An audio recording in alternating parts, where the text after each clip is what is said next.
Porque grande es Jehová y digno de suprema alabanza.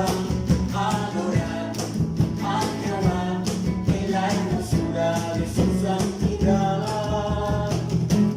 Porque grande es Jehová y digno de suprema alabanza.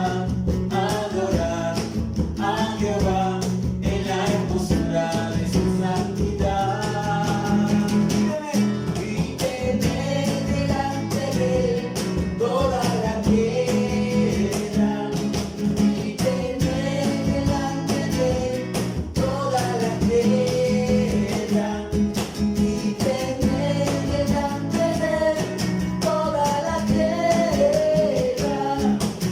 Porque grande es Jehová, porque grande es Jehová, porque grande es Jehová, nuestro Dios. Porque grande es Jehová y digno de suprema alabanza. Adorar a Jehová en la hermosura de su santidad. Porque grande es Jehová, digno de suprema alabanza. Adorar a Jehová en la hermosura de su santidad.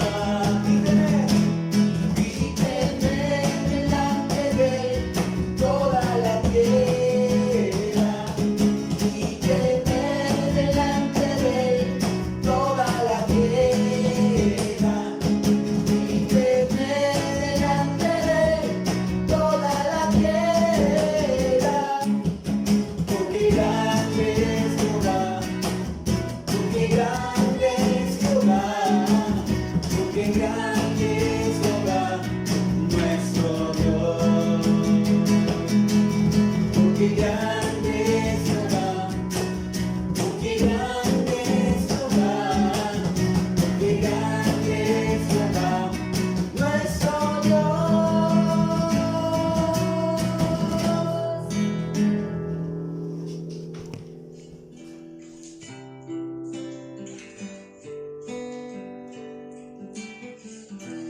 Nuestros corazones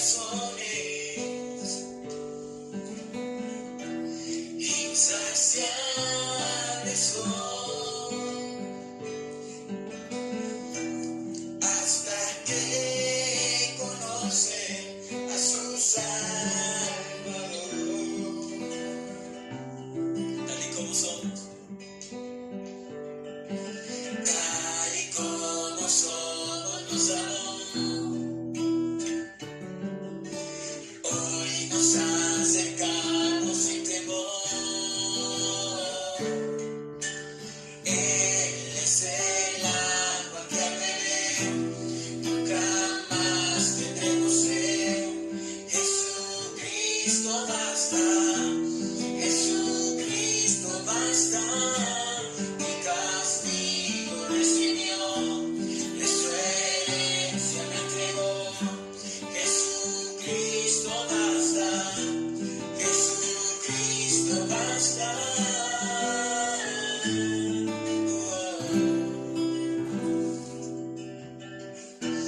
Fuimos alcanzados por su gran amor. Con brazos abiertos nos recibe hoy. Tal y como somos, tal y como somos, nos amó.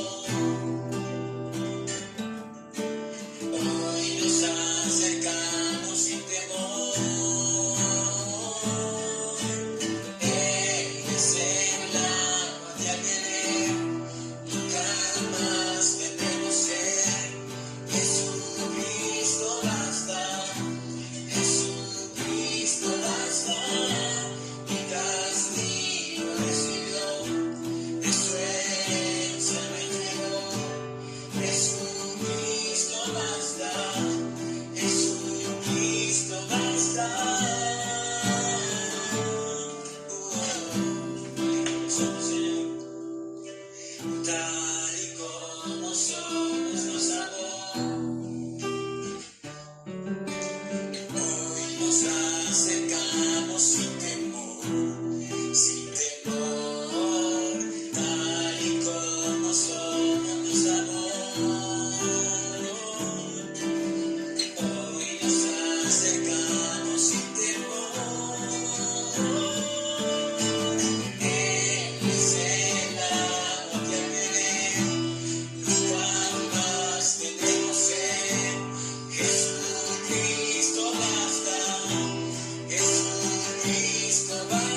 días, hermanos, un abrazo, el Señor les bendiga. Es una bendición en esta mañana poder tener la oportunidad de compartir juntos en este espacio, este tiempo. Agradecidos con el Señor por sus misericordias, por toda la bondad y todo el favor de Dios sobre nuestras vidas. Así que nos gozamos en esta mañana de poder celebrar un día juntos, un día más, el Día del Señor, y nos disponemos para celebrar este tiempo la fidelidad, las misericordias del Señor. Reciban un cordial saludo. Vamos a continuar con nuestro estudio de este mes en la primera carta de Timoteo y segunda de Timoteo. Y vamos a orar para iniciar, vamos a reflexionar juntos en esta mañana en la palabra del Señor. Quiero que oremos, vamos a orar por algunos hermanos que han estado enfermos, vamos a orar por nuestros hermanos que tienen dificultades también, algunos problemas en casa, algunas necesidades. Tenemos la hermana Lucía, nuestra querida hermana, la mamá de Gloria Vélez, que está afectadita de salud con el virus, y vamos a orar que el Señor le sustente con su gracia y que de pronto podamos recibir noticias de su recuperación. Vamos a orar juntos. Si usted tiene una petición, vamos a orar también ahí por ella y donde usted está. Señor, te bendecimos, te damos gracias por tu fidelidad, tu misericordia, por esta linda oportunidad que nos das de reunirnos, de compartir este tiempo, este espacio. Gracias por cada misericordia, Señor, que tú has derramado sobre nuestras vidas durante esta semana. Tu buena mano guardándonos y ayudándonos, Señor, en todas las cosas que hemos podido realizar. Y en esta hora queremos levantar nuestra oración, nuestra voz, Señor, pidiendo tu misericordia por aquellas personas que están enfermas. Queremos especialmente orar por nuestra hermana Lucía, Señor. Guarda su vida, mi Señor. Oramos que tu misericordia se extienda para nuestra hermana, que este tiempo que ella está pasando con el virus, Señor, tú puedas fortalecerle y, Señor, ministrarle, y en su corazón haya alabanza, haya adoración para ti, mi Señor, de parte de nuestra hermana. Nosotros le acompañamos y oramos desde acá pidiendo fortaleza y la buena mano del Señor sustentándole. Así mismo toda petición en esta mañana, toda necesidad en medio de tu pueblo, Señor, glorifícate por tu gracia y todo para la gloria de tu nombre, Señor. Quiero orar por nuestros hermanos en la iglesia de Eclesía, Señor. Quiero bendecir sus vidas y pedir que todos nuestros hermanos que están afectados, Señor, de salud también con el virus, sean restaurados conforme a tus planes y propósitos, Señor. Y asimismo oramos por el pastor Carlos Peñalosa, para que tú le sigas sustentando, Señor, ayudando y fortaleciendo, Señor, en este tiempo de enfermedad, y que también podamos recibir noticias, Señor, de cómo tu mano le fortalece y le restaura para la gloria de tu nombre, Señor, en Cristo Jesús. Ahora nos disponemos con tanto gozo para escuchar el consejo de tu palabra. Por favor, Señor, enséñanos en esta hora, ministra el corazón de cada uno de nosotros, edifícanos, desafíanos en estos tiempos tan importantes, y pedimos que tu buena mano, Señor, esté sobre cada uno, trayendo, Señor, edificación, desafío, exhortación, y sobre todo, danos en esta mañana la disposición, el interés para recibir tu palabra es vida, tu palabra es verdad, Señor, y que de esa manera tu pueblo, Señor, tus hijos sean edificados, y todo esto, Señor, lo pedimos en tu nombre y para la gloria tuya. Amén, Señor, y amén. Muy bien, mis hermanos, en esta mañana quiero entonces trabajar con ustedes el capítulo 1 de Primera de Timoteo, y lo quiero hablar en el contexto de los peligros y de los deberes de la iglesia desde su inicio hasta nuestros días. Voy a respetar la estructura de esta carta, y quiero respetar lo que el Espíritu Santo inspiró al apóstol Pablo a escribir, y de esta manera respetar la estructura que compone esta maravillosa carta. Esta carta juntamente con segunda de Timoteo y la carta a Tito es conocida como las cartas pastorales, porque realmente contienen consejos propios para la iglesia y creo que nos va a ser de mucho bien, de mucho provecho estudiarla como lo hemos venido haciendo con las diferentes cartas. Así que vamos a hablar de los peligros y deberes de la iglesia desde su inicio hasta nuestros días, en este contexto porque pareciera que las cosas no son muy diferentes, siempre han habido luchas en la iglesia, han habido dificultades que han sido muy similares en los diferentes tiempos. Voy a hablarles un poco del contexto histórico porque me interesa y me importa mucho que tengamos como una noción del contexto histórico, de cuándo surge la carta, por qué, al menos en qué lugar, cómo se da el escenario de la carta, y me parece que es muy provechoso. Entonces, en cuanto al contexto histórico, debemos decir que después de haber sido liberado de su primer viaje, el apóstol Pablo, cuando estaba encarcelado en Roma, según Hechos 20:30, Pablo visitó de nuevo varias de las ciudades en las que él había ministrado y había llevado el Evangelio. Recuerden que comenzó yendo a las sinagogas y predicando allí en las sinagogas, y uno de esos lugares fue Éfeso. Allí en Éfeso dejó a Timoteo y lo dejó ahí precisamente para enfrentar los problemas que habían surgido en la iglesia, y esos problemas eran tales como la falsa doctrina, que eso es una situación que se repite casi que en todas las cartas. También era una cuestión de la adoración misma, mis hermanos, siempre ha habido problemas en la falsa enseñanza, el desorden de la adoración que se estaba presentando, la necesidad de líderes calificados, el rol de la mujer en la iglesia y el materialismo también eran temas muy propios o son temas muy propios de esta carta y que tienen que ver mucho con nuestro contexto y con nuestro tiempo presente. Pablo prosiguió a Macedonia, que es lo que nos habla en los primeros versículos de este capítulo, y desde allí fue donde le escribió a Timoteo esta carta para ayudarlo, para enfocarlo en el tema y en la tarea de la iglesia. Y ahí es donde vamos a comenzar. Quiero que leamos este versículo como un sustento bíblico que nos dice Primera de Timoteo capítulo 3, verso 14 y 15, y dice: esto te escribo, aunque tengo la esperanza de ir pronto a verte, para que si tardo sepas cómo debes conducirte en la casa de Dios, que es la iglesia del Dios viviente, columna y baluarte de la verdad. Entonces, si miramos aquí, tenemos muy claro el mensaje del apóstol Pablo a Timoteo, donde le expresa en primer lugar el deseo de ir pronto a verlos, y ese deseo de ir pronto a verlos no era ir a verlos físicamente. Obviamente había ese deseo también, pero no era el deseo primario. Ese deseo de ir a verlos era el deseo de ir y ponerse al frente con respecto a las situaciones que estaban pasando en la iglesia.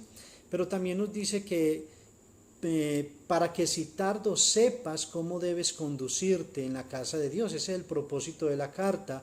Pablo le deja ver de que le escribe para que si él tarda en ir a visitarles, Timoteo tenga muy claro qué es lo que debe de hacer y cómo debe de conducirse.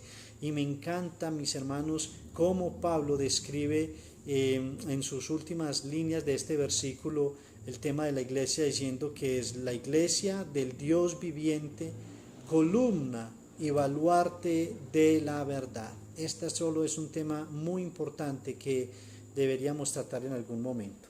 Muy bien, entonces ya conociendo un poco el contexto histórico, cuando salió de la cárcel, cuando visitó algunas iglesias o algunos lugares que ya había visitado llevando el Evangelio, pues entonces encontramos, mis hermanos, que el apóstol Pablo deja a Timoteo y luego se va a Macedonia, y de Macedonia escucha lo que está pasando en Éfeso, y entonces acá le envía esta carta con el deseo de venir, pero si no voy pronto, dice el apóstol Pablo, quiero que sepas qué es lo que debes hacer y cómo debes de conducirte en la casa del Señor.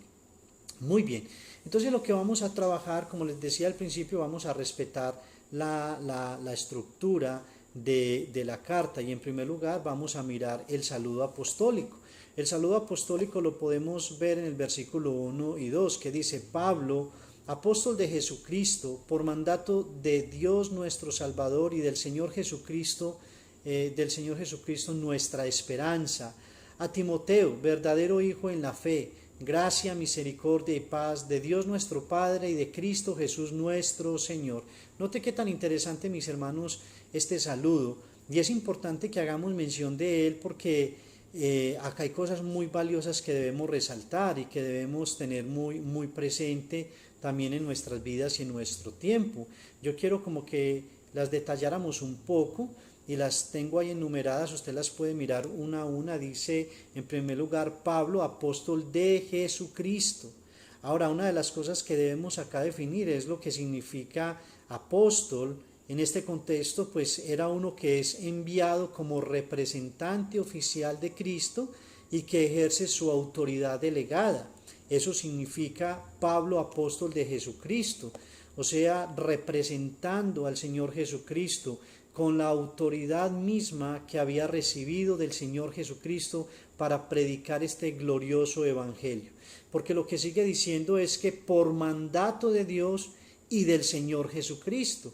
Acá podemos resaltar esa parte tan importante en nuestros tiempos, y es que es por mandato de Dios, no por autoproclamación o por sorteo o por mérito, o como muchos hoy que un día amanecen con el deseo de ser apóstoles y mandan a imprimir una promoción de tarjetas de mil tarjetas para repartir, y ya entonces son los apóstoles de este tiempo.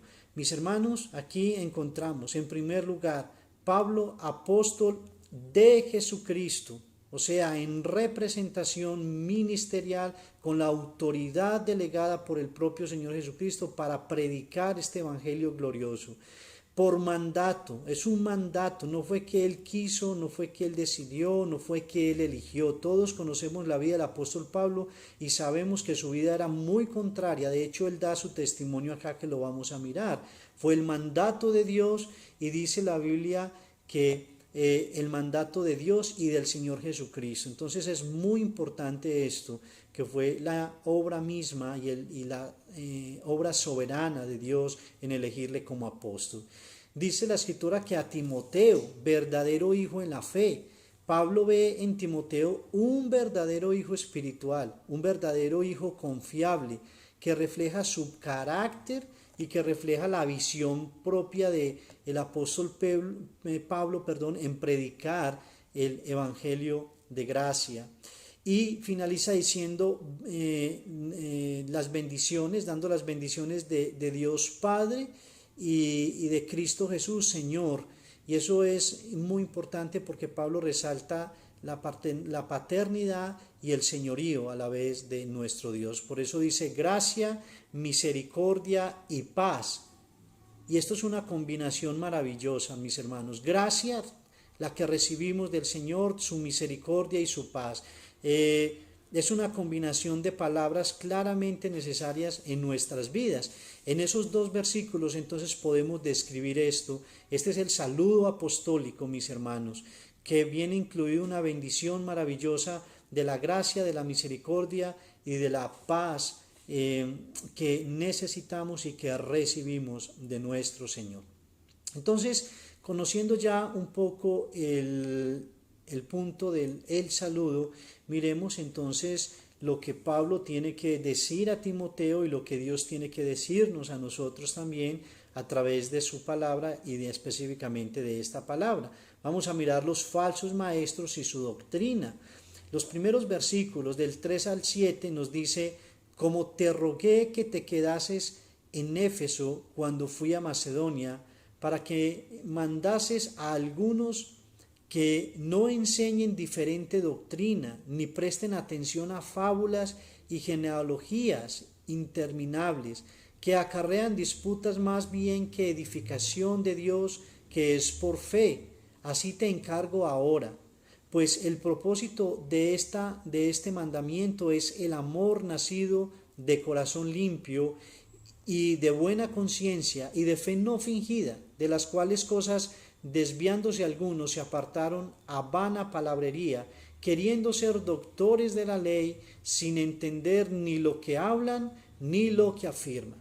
Mis hermanos, por los versículos es muy claro que la iglesia estaba también en Éfeso padeciendo de lo que padecía la iglesia primitiva, la falsa doctrina, los falsos maestros, sobre todo en todo lo que tiene que ver con las costumbres judías, con las prácticas judías, y eso era una situación que la iglesia primitiva le tocó vivirla y sufrirla de una manera muy fuerte. Puede ser que en nuestro contexto la falsa doctrina se da en otros contextos diferentes, pero no es diferente el tema, porque igual pues son falsos maestros en ese tiempo, al igual que en nuestro tiempo. Pablo está resaltando acá la situación, la problemática, está advirtiendo y de hecho está hablando en términos muy importantes de delegación, diciéndole: así te encargo ahora, que frenes, que exhortes a la iglesia, que conduzcas a la iglesia en lo que es la sana doctrina, la palabra correcta que habían recibido y que había sido enseñada por el apóstol Pablo. Y quiero que miremos algunas cosas importantes acá. En primer lugar, pues la intención es instruir a Timoteo, como vemos en estos versículos. ¿Instruirlo en qué? Instruirlo sobre cómo responder a las amenazas espirituales y a las amenazas propias hechas por los falsos maestros contra los creyentes, que es lo que acabamos de leer en el verso 3 y 4. Diferentes doctrinas, fábulas, genealogías y disputas. Y note que eso es lo que Pablo entra directamente a atacar, las diferentes doctrinas, porque habían muchas personas dándosela de eruditos, de grandes maestros, predicando una falsa enseñanza, una enseñanza contraria a lo que Pablo había predicado, y todas estas falsas doctrinas, fábulas, cuentos, genealogías raras que generaron disputas entre la iglesia y estos falsos maestros. Pablo quiere intervenir también diciendo: no quiero que esto genere esas disputas, no quiero que esto genere esos conflictos, esas peleas que hay. Esto es una cuestión de amor, por eso Pablo menciona en el versículo que acabamos de leer, que me parece muy importante, diciendo el propósito de este mandamiento es el amor nacido de corazón limpio y de buena conciencia y de fe no fingida. Pablo está interesado en que se resista a esas falsas enseñanzas, pero que se haga con amor, que se haga con misericordia, que se haga con sabiduría y no en conflictos y disputas, que era lo que estaba generando. El propósito del mandamiento pues es comunicar este encargo a la iglesia, era transmitir la orden apostólica a la iglesia, ya que muchos habían caído en peleas y disputas, como les estaba manifestando. Pablo les manda a la fe genuina. Pablo les manda a que evidencien amor sincero a su prójimo, a las otras personas, y el deseo de salvación para los demás. Pablo quería que la iglesia no se desenfocara de su propósito, que era manifestar el amor, manifestar la misericordia y, por supuesto, a través de la predicación del evangelio, la salvación para los que no habían conocido al Señor. Entonces es muy importante en ese sentido entender el mandato apostólico a Timoteo, para que Timoteo lo transmitiera a la iglesia y pudiera frenar esas disputas y esas peleas que se habían dado. ¿Qué es lo importante en este mandato para reflexionar en nuestras vidas? Nuestros días también son días donde hay mucha falsa enseñanza, pero eso no nos puede llevar a nosotros a un conflicto, a disputas, a peleas como muchas personas. Yo creo que todos hemos tenido esa amarga experiencia de ver cómo supuestos cristianos se van a palabras feas, insultos, sarcasmos y una cantidad de cosas por medio de las redes sociales. Y yo creo que eso no deja bien el evangelio, creo que eso no es la imagen correcta cuando un cristiano que vive la verdad, que vive el amor del Señor, que vive en la madurez del Evangelio, pues no tiene necesidad de irse a esos conflictos, a esas disputas. Yo creo que es muy importante debatir, creo que es muy importante debatir, pero con argumentos bíblicos. Creo que es muy importante el debate sano que no genere conflictos y peleas, odios y todas estas divisiones que no son correctas. Y Pablo está llamando a la iglesia a eso, a que cuiden la sana doctrina, a que no presten atención a esa falsa doctrina, a que la resistan con la verdad, pero que lo hagan envueltos en el amor, en la misericordia, mostrando una fe genuina, sincera y sobre todo velando o buscando la salvación para las personas que no conocen al Señor Jesucristo. Entonces, la doctrina falsa, mis hermanos, no lleva a un sitio en particular. La doctrina falsa al único lugar que lleva es a un callejón sin salida y a la perdición. Por eso también debemos vivir celosamente la verdad, pero sin salirnos del amor y sin salirnos de la misericordia para las personas. Y eso es una realidad. La iglesia está en el deber de resistir la falsa doctrina. Judas nos dice de que debemos resistir celosamente la verdad y la doctrina. Y debemos hacerlo con carácter, con firmeza, pero con amor, porque la falsa doctrina lo que hace es desviar a la gente de la fe y enlistarlos hacia la perdición, hacia una eternidad sin Cristo. La falsa doctrina, hermanos, no olvide, siempre su lugar será a un callejón sin salida y a la perdición. Los falsos maestros en este contexto de la iglesia en Éfeso y lo que Pablo les está escribiendo, pues buscaban realmente un reconocimiento, estaban interesados en el mismo prestigio de los rabinos de aquel entonces, buscaban ese mismo prestigio, ese reconocimiento que estos hombres tenían, mas ellos no estaban interesados en la buena enseñanza o en velar por la doctrina, de modo que ofrecían, mis hermanos, hasta una supuesta salvación por obras, porque todas estas enseñanzas judías y tratar de judaizar a los creyentes y tratar de imponer prácticas judías, pues era sencillamente esa terrible enseñanza de la salvación por obras, porque era lo que se predicaba, que se debían hacer ciertas cosas para alcanzar la salvación, cosa que es totalmente falsa, porque la salvación le pertenece al Señor, nos la da el Señor, es algo que recibimos propiamente del Señor. Así que eso es lo que encontramos y ese es el problema real que encontramos en la iglesia de Éfeso. Esa es la situación que está aconteciendo, que podemos ver acá en estos primeros versículos.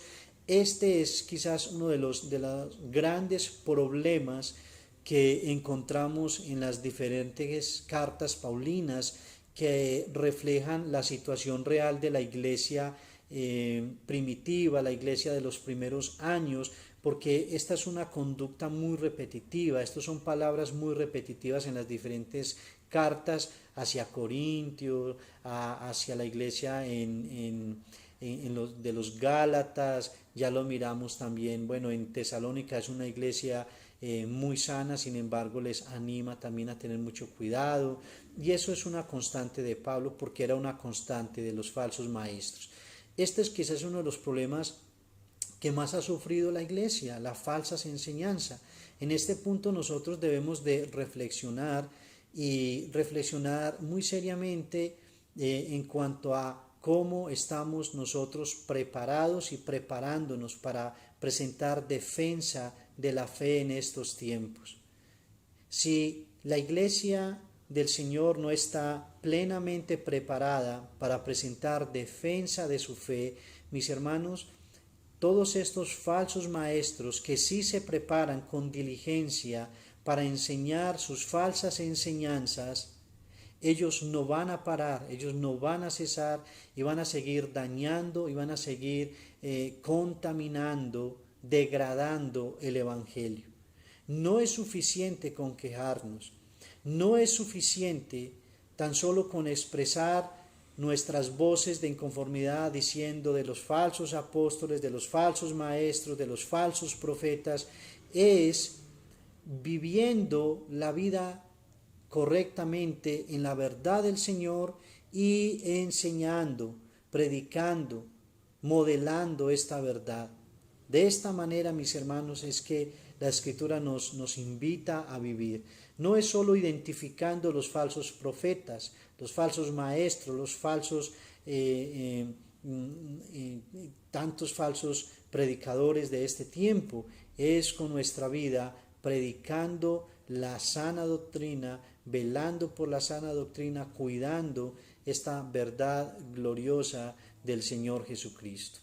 Luego de esto, en la estructura que estamos mirando de este capítulo 1, Pablo pasa a describir el tema de la ley en el versículo 8 al versículo 11 y dice, pero sabemos que la ley es buena, o de alguna manera Pablo está diciendo, no es que estemos en contra de la ley, estamos en contra de las leyes judías, de todas las normas judías que ellos implementaron y que querían llevar al pueblo a practicar. Entonces acá encontramos que lo que Pablo nos dice es que, pero sabemos que la ley es buena si uno la usa legítimamente, conociendo esto que la ley no fue dada para el justo, sino para los transgresores y desobedientes, para los impíos y pecadores, para los irreverentes y profanos, para los parricidas y matricidas, para los homicidas, para los fornicarios, para los sodomistas, para los para los secuestradores, para los mentirosos y perjuros, y para cuantos se opongan a la sana doctrina, según el glorioso evangelio de Dios bendito, que a mí me ha sido encomendado. Pablo luego empieza a hablar de la ley y habla cosas muy interesantes. En primer lugar, dice que la ley es buena.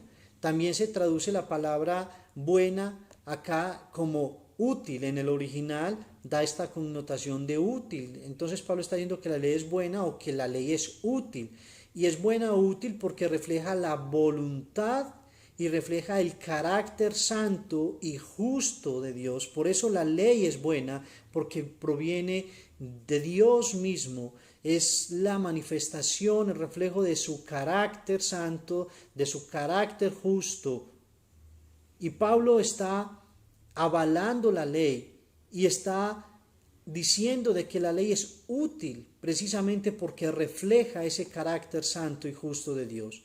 En segundo lugar, pues si el corazón del hombre fuera recto, pues mis hermanos, no sería necesaria la ley.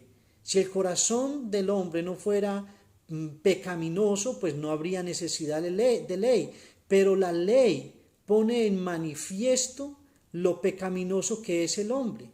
Y es más, déjenme decirles que la ley misma sirve para refrenar al ser humano de su pecado, para que el ser humano no haga todo el mal que pudiera hacer.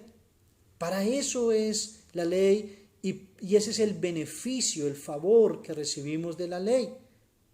En tercer lugar, Pablo menciona algo muy importante diciendo el glorioso evangelio. Y esto revela la gloria de Dios y sus atributos, porque Pablo habla de su santidad, porque aborrece el pecado, habla de su justicia para castigar toda desobediencia e incumplimiento de su ley moral, y de su gracia para perdonar en Cristo Jesús a todos los hombres pecadores por medio de la fe. Entonces note que Pablo está a favor de la ley y da argumentos de por qué la ley es buena, y luego finaliza hablando de este glorioso evangelio que él predica, la sana doctrina, en el cual es un glorioso evangelio porque podemos ver la santidad, el carácter santo de Dios que aborrece el pecado, su justicia porque todo pecado es castigado y ha sido castigado en el Señor Jesucristo, y su gracia porque por medio del Señor Jesucristo y su sacrificio los hombres que vienen a arrepentimiento por medio de la fe reciben perdón de pecados. Eso es muy importante, mis hermanos. En tercer lugar, entonces encontramos acá ya el llamado y testimonio de Pablo. Pablo incluye en este primer capítulo su testimonio personal y de alguna manera lo hace por el contexto de los falsos maestros y de lo que estaban haciendo, de alguna manera llamando a la misericordia, al amor, reconociendo de que él mismo en ignorancia había hecho lo propio en otro tiempo. Por eso versículos 12 al 17 dice: y doy gracias al que me fortaleció, a Cristo Jesús nuestro Señor, porque me tuvo por fiel, poniéndome en el ministerio, habiendo yo sido antes blasfemo, perseguidor e injuriador, mas fui recibido a misericordia, porque lo hice por ignorancia en incredulidad. Pero la gracia de nuestro Señor fue más abundante con la fe y el amor que es en Cristo Jesús, palabra fiel y digna de ser recibida por todos, que Cristo Jesús vino al mundo para salvar a los pecadores, de los cuales yo soy el primero. Pero por esto fui recibido a misericordia, para que Jesucristo mostrase en mí el primero toda su clemencia, para ejemplo de los que habrían de creer en él para vida eterna. Por tanto, al Rey de los siglos, al inmortal, invisible, al único y sabio Dios, sea honra y gloria por los siglos de los siglos. Amén. Note qué final tan maravilloso. Pablo habla de su llamado, de su testimonio, y da gloria al Señor. Habla de su llamado reconociendo de cómo Dios fue quien le fortaleció y quien le tuvo por fiel, poniéndole en el ministerio su llamado. Luego habla de su testimonio diciendo: habiendo yo sido antes blasfemo, perseguidor e injuriador, mas fui recibido a misericordia porque lo hice en ignorancia e incredulidad.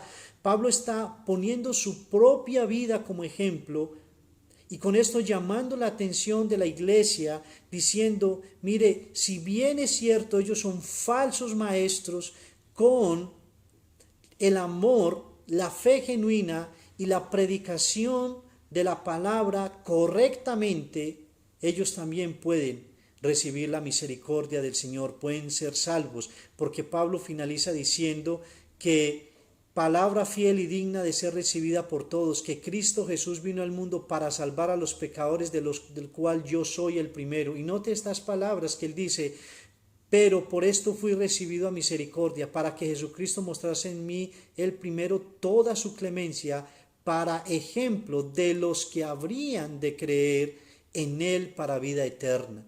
Pablo está diciendo: mire, si yo era el peor de todos, cuánto más ellos también pueden ser recibidos, cuánto más ellos pueden ser rescatados por la misma misericordia que me rescató a mí el Señor.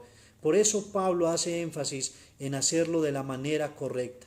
El Evangelio no se defiende con peleas, la verdad no se expone con enojos, la verdad no se expone realmente con conflictos, con divisiones, la verdad se expone con argumentos. La verdad se expone con la verdad, mis hermanos. Eso es. La verdad se exhibe. Como dijo Martín Lutero, la Biblia es la palabra de Dios y es como un león, se defiende sola. Es como el león que abren su jaula para que salga, se defiende solo. Lo que dijo fue: suelten la palabra y ella se va a defender sola. Soltemos esta palabra, hablemos esta palabra tal cual como está escrita y ella se defiende solo. Los hombres darán testimonio de que es verdad, porque cuando esta palabra atraviesa al corazón necio, al corazón blasfemo, al corazón arrogante, al corazón que ha ido en contra de sí misma, esta palabra nos atraviesa y nos hace caer de rodillas para reconocer que es verdad. Por eso Pablo reconoce su llamado, reconoce su testimonio y lo pone como ejemplo y finaliza dando gloria al Señor diciendo: por tanto, al Rey de los siglos, inmortal e invisible, al único y sabio Dios, sea honor y gloria por los siglos de los siglos. Amén. Muy bien, mis hermanos.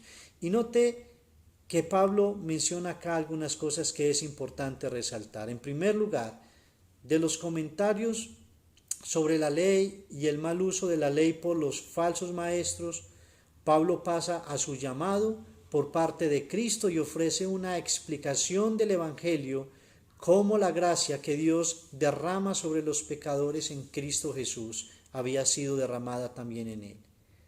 Pablo describe su vida antes de su conversión como blasfemo, perseguidor de la iglesia y agresor, pero ahora, habiendo recibido gracia a través del Señor Jesús, él ve su vida como el primero de los pecadores, versículo 15. Él se describe como el más insignificante apóstol, primera de Corintios 15, 8 al 10. Y él se describe como el más pequeño de los santos, en Efesios capítulo 3, verso 8. Y por último, Dios recibe toda alabanza de labios de Pablo por salvarle en su soberanía y de quien viene la salvación a los pecadores por su infinita misericordia.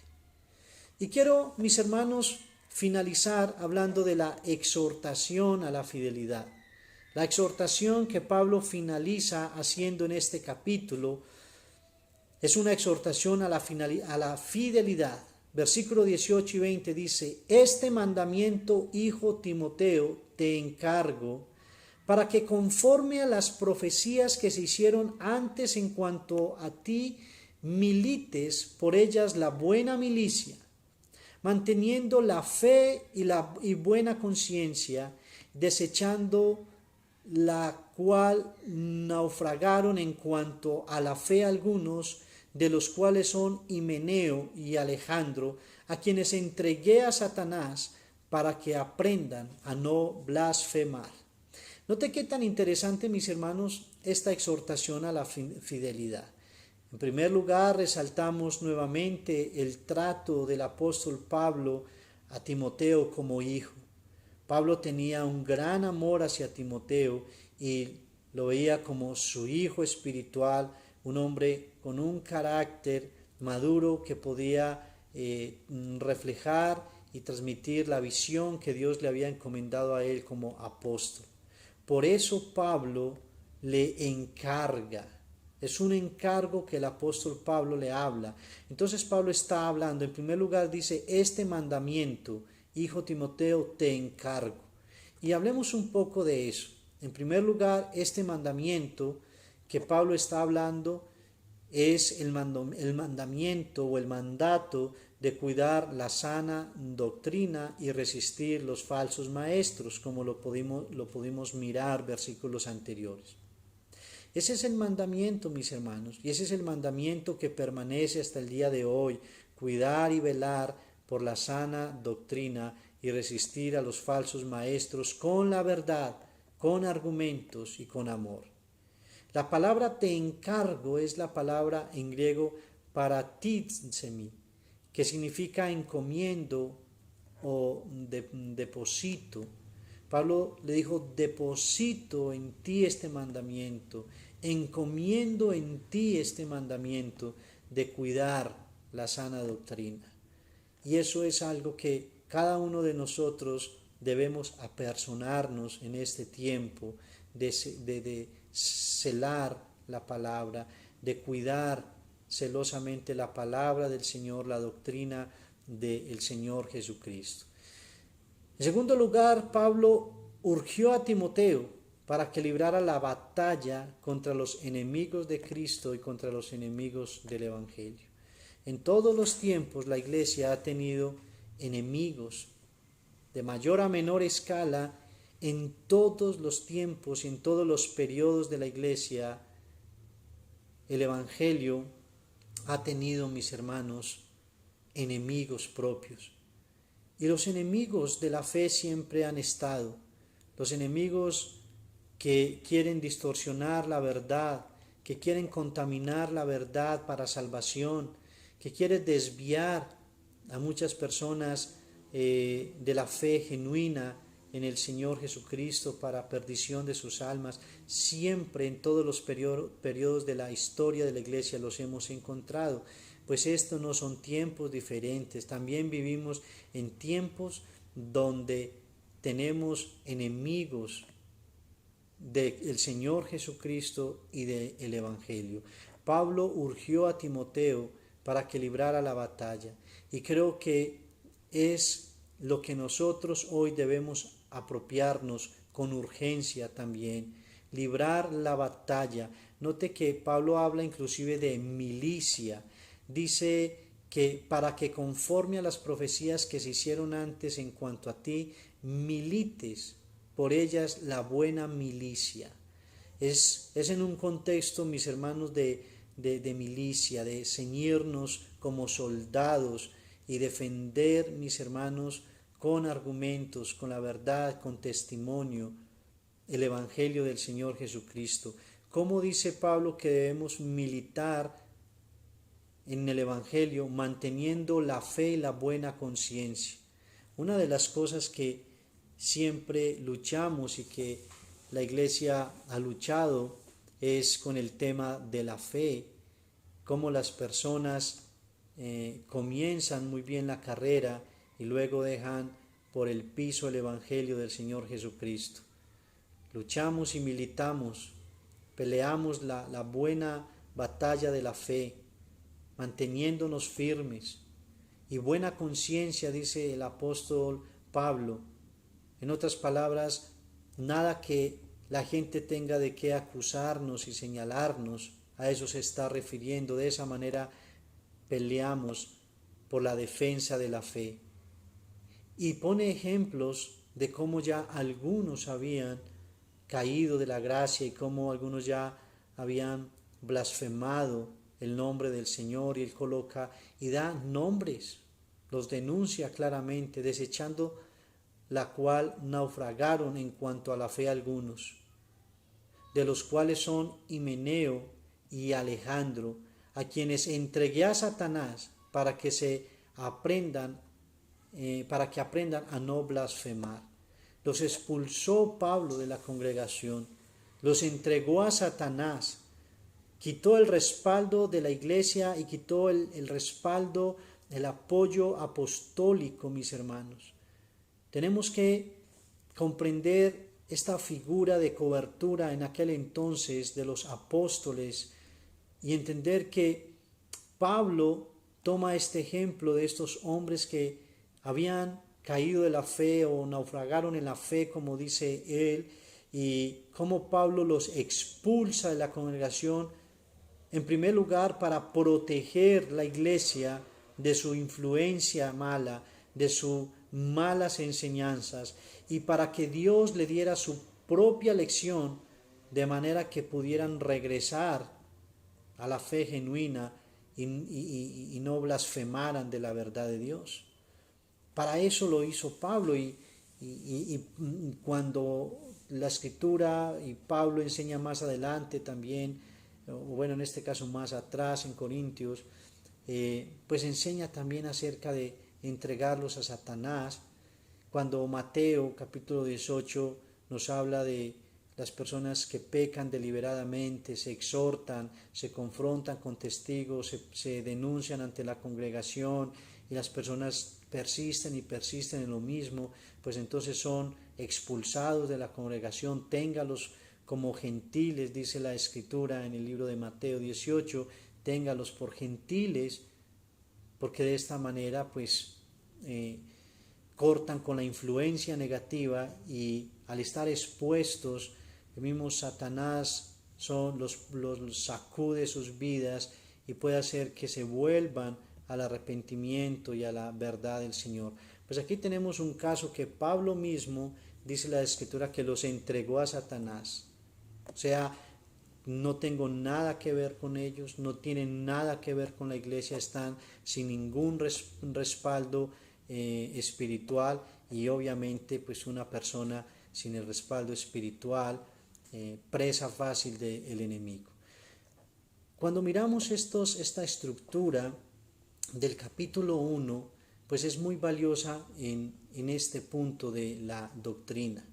Y creo que es muy importante que la pudiéramos mirar y repasar, porque aunque se nos es un tema como muy conocido, como muy de este tiempo presente, la verdad, mis hermanos, creo que aún nos falta asumir mayores compromisos individuales y colectivos por la sana doctrina.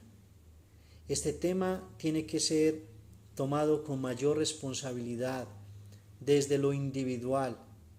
Desde lo individual, cada uno dándose a la tarea en perseverar en la fe, en la limpia conciencia, en el carácter cristiano, en la verdad del Señor Jesucristo, que cada uno de nosotros debe contribuir a la sana doctrina, cuidando su vida espiritual, creciendo cada día en la búsqueda del Señor, creciendo en la fe del Señor, y colectivamente como iglesia del Señor, entonces estar listos y firmes para resistir falsos maestros que cada vez son más comunes, que cada vez aumentan y que de una manera descarada y sin ningún tapujo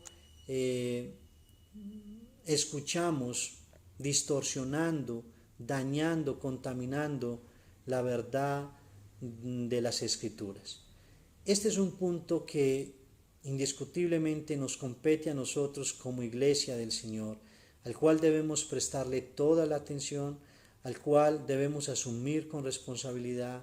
Por eso quería trabajar este capítulo 1 respetando la estructura que Pablo traza en este capítulo desde el saludo, el asunto de los falsos maestros, el asunto de su testimonio, de su llamado, y podemos finalizar mirando este punto de la exhortación a la fidelidad.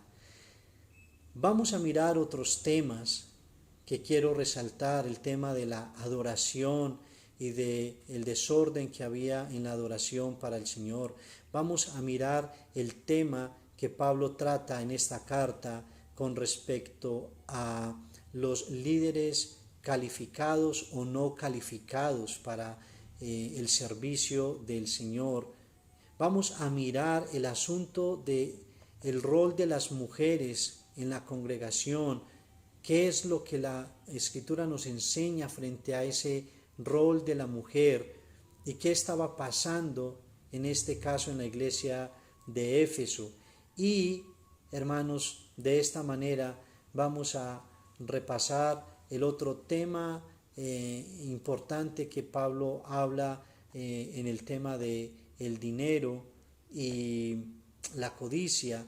Vamos a repasarlo también porque son temas muy propios y muy contemporáneos, y creo que debemos darle una buena mirada, un buen repaso a estos temas, y sobre todo estas cartas que son cartas pastorales que nos van a ayudar a nosotros a reflexionar, que nos van a ayudar a nosotros a mirar atentamente hacia el consejo de la Escritura para nosotros claramente corregir conductas, para nosotros abandonar conductas que son necesarias abandonar, y que todos los días podamos estar enfocados en esta verdad gloriosa del Señor Jesucristo.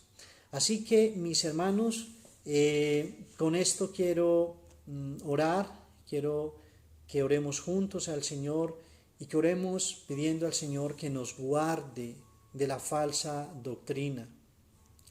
La falsa doctrina, el peligro de la falsa doctrina de todos los tiempos, de estos tiempos, es que es tan parecida a la verdad que a veces es difícil discernir. Y eso es lo que debemos orar, que Dios nos dé discernimiento y que podamos identificar claramente la falsa doctrina y que no caigamos, hermanos, en ese error, porque eso sería para nosotros terrible, sería caer de la gracia que hemos recibido en el Señor.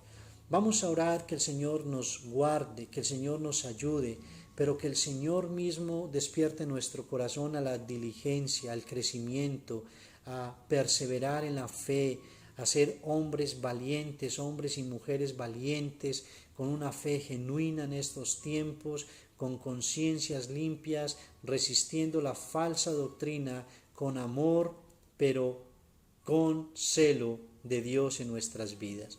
Oremos al Señor y démosle gracias juntos. Padre, te bendecimos en esta hora de la mañana, te agradecemos, Señor, tus misericordias y te agradecemos el consejo que en esta hora podemos recibir de tu palabra. Estamos mirando esta carta tan significativa y tan valiosa que es la carta de Pablo a Timoteo.